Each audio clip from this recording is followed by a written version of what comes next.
नसरापूर प्रकरणामधील नराधम भीमराव कांबळेकडून पोलिसांसमोर गुन्ह्याची कबुली. चिमुकलीवर अत्याचार करून हत्या केल्याचं चौकशीत कबूल.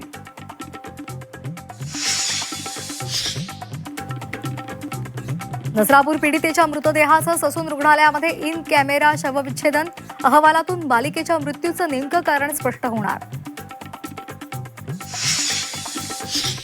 नसरापूर प्रकरणावरून राऊतांचे सरकारवर ताशेरे. गुन्हेगारांना कायद्याचा धाकच उरला नाही. जनतेनं आता सरकारच ताब्यात घेतलं पाहिजे, संजय राऊतांचं आवाहन. सामाजिक कार्यकर्त्या तृप्ती देसाईंनी घेतली नसरापूर पीडित कुटुंबियांची भेट. नराधमाचं थेट एन्काउंटर केलं पाहिजे, देसाईंची आक्रमक भूमिका.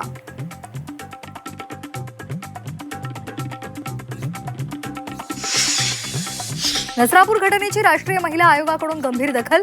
पुणे पोलिसांना कडक कारवाईचे आदेश. घटना हृदयद्रावक आणि मानवतेला कलंक लावणारी असल्याचं मत. चिमुरडीवरील अत्याचार आणि हत्या प्रकरणाच्या निषेधार्थ आज भोर राजगुरुनगर आणि राजगड तालुका बंद. नागरिकांना सहकार्य करण्याचं आवाहन. 3 वर्षीय मुलाची अनैसर्गिक अत्याचार करून हत्या. खेड तालुक्यातील खालुंब्रेमधली धक्कादायक घटना. मूळचा बिहारचा असलेल्या आरोपीला बेड्या ठोकल्या.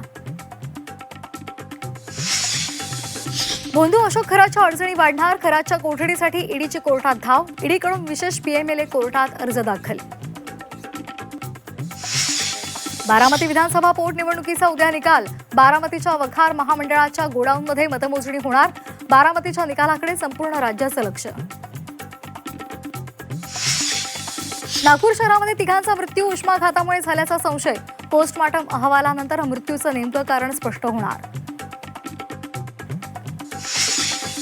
वाढत्या उष्णतेचा भाजीपाल्याला फटका. नाशिक बाजार समितीमध्ये आवक घटल्यामुळे भाज्यांच्या दरात मोठी वाढ. कोथिंबीरीची जोडी 75 रुपये तर मेथी 50 रुपयांना.